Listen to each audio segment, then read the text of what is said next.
একদিন গভীর রাতে আমি এক অদ্ভুত স্বপ্ন দেখলাম, যে স্বপ্নটি আমার জীবনে এক গভীর প্রভাব ফেলেছিল। সেই রাতে আমি আমার প্রিয় দাদাকে দেখলাম, যিনি অনেক বছর আগে মারা গিয়েছিলেন।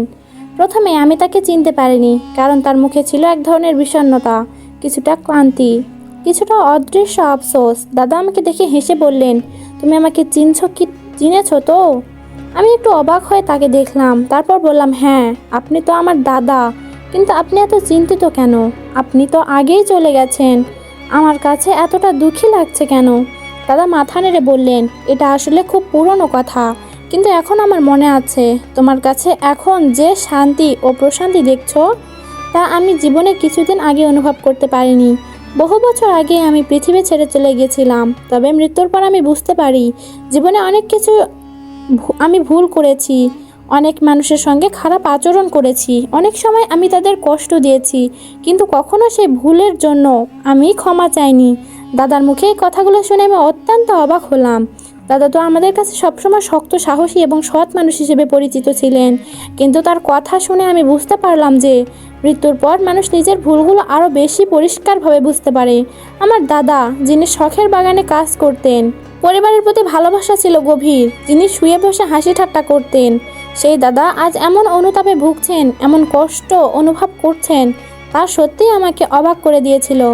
দাদা আমাকে আরও বললেন, অনেক বছর আমি নিজে থেকে বলার সাহস পাইনি, কিন্তু আজ আমি তোমার কাছে আসলাম, কারণ আমি জানি তুমি আমার দোয়া করবে।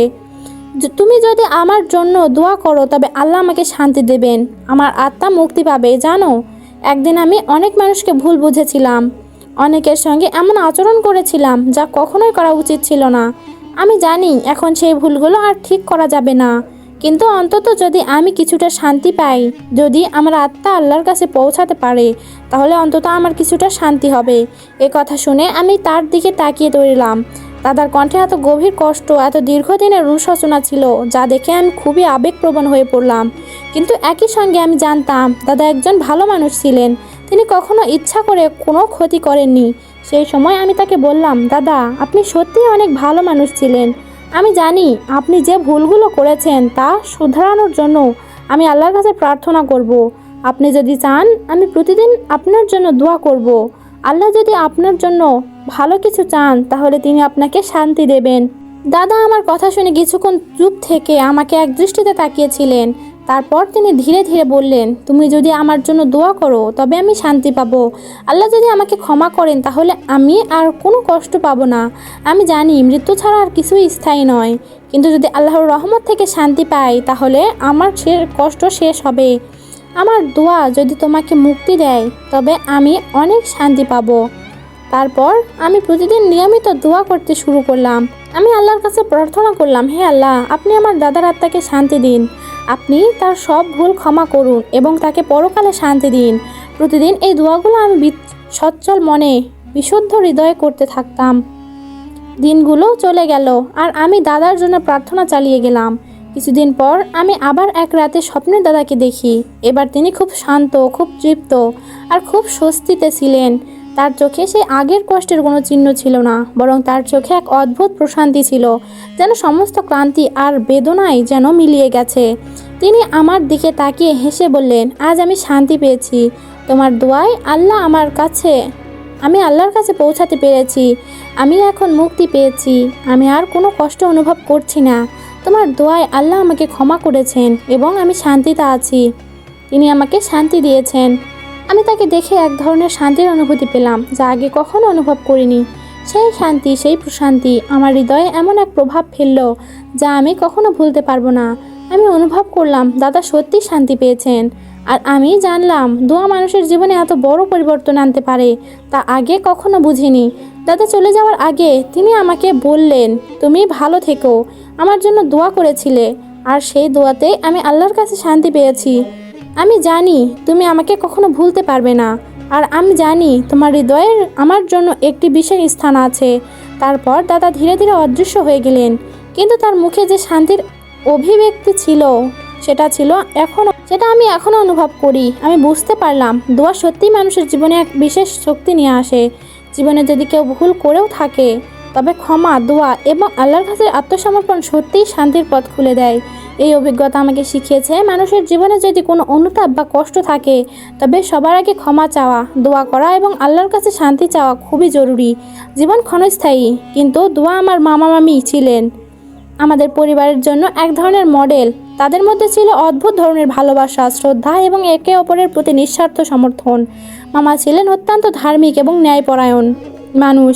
তার জীবন ছিল এক একটি ধর্মীয় আদর্শ, যে জীবন তিনি না শুধু নিজের জন্য বরং সমাজের জন্য সুন্দরভাবে গড়েছিলেন। তিনি একদিকে যেমন ছিলেন অত্যন্ত প্রজ্ঞাবান, অন্যদিকে আবার খুবই কোমল হৃদয়ের মানুষ।